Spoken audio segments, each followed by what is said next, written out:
biggest fear for an adolescent is written all the way throughout this text. The biggest fear of an adolescent, Jesse? Not fitting in. Is not fitting in. You talked about acceptance. Now, to understand how this happens and how this looks and what this feels like, I'm going to have you do an activity. This is an on-your-own activity, and just this is not to tax you. These are easy things. This is just to kind of get you feeling what we're going to go over. So everybody, if you would, take out a short piece of paper.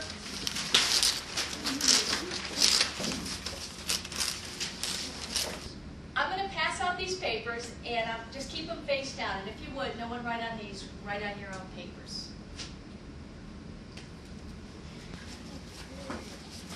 Keep them face down. Yeah.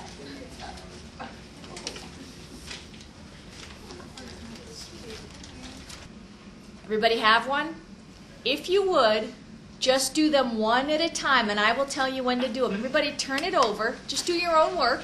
And this isn't meant to be hard.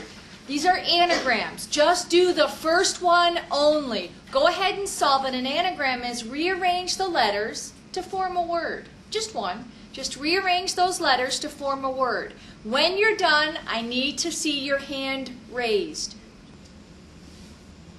Okay, keep going. We'll wait. Keep your hands up, please.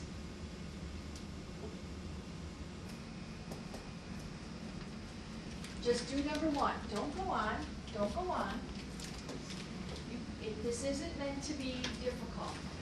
Okay, put your hands down. Let's just go to number two. Don't even worry about number one. Go to number two. Solve that one. Again, when you're done, I want to see your hands up. Everybody's hands down. We're going to go ahead and do number three. For number three, rearrange the letters, and as soon as you do, go ahead and put your hand up.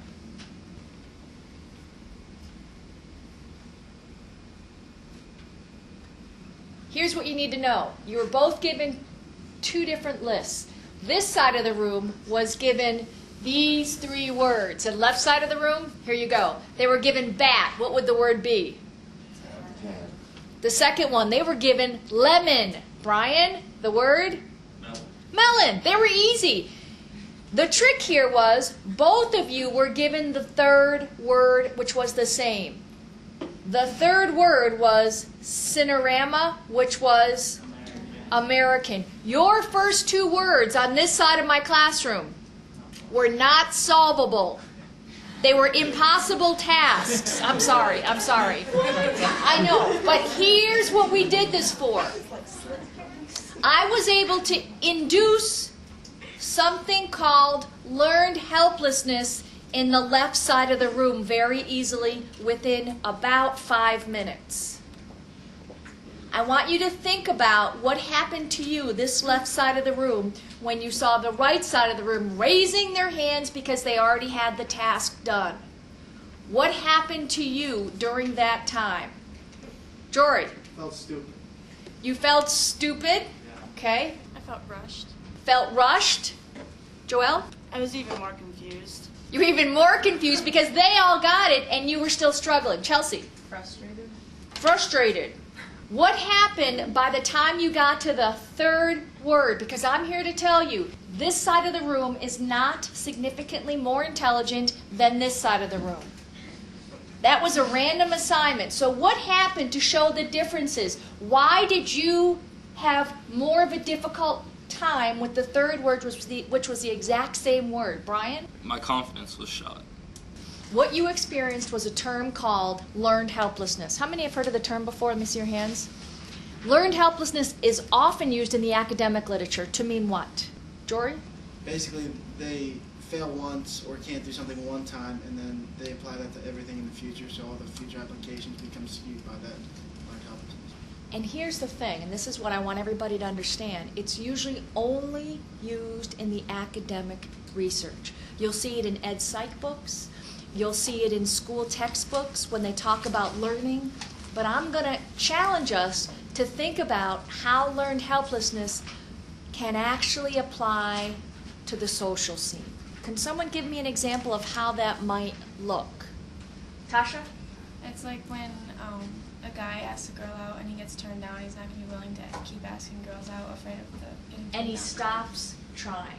That's correct. Now I want us to think about girls. We've talked about reviving Ophelia here. I want us to think about how, as we have been going through this book, how does it apply? Think about friendships.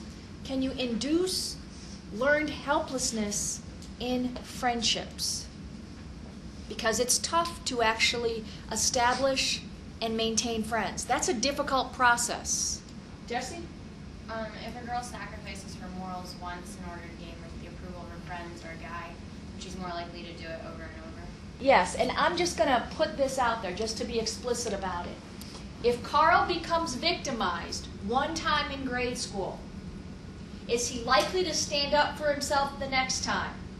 No. And then what happens the next time and the next time and the next time? What we know that we have been learning about is girls have a cultural pressure to be quiet. Girls have a cultural pressure not to be angry, not to use their voices. And so if someone is victimized once, if Allison is victimized once, we can take that same concept of learned helplessness and apply it to social relationships. And so the moral of the story is it's very important for girls to practice and to be able to deal with that failure. Because our gut response, what do we do when we fail? Our gut response is to close down. And once you close down, you do not open yourself up for learning any new ways for relationships.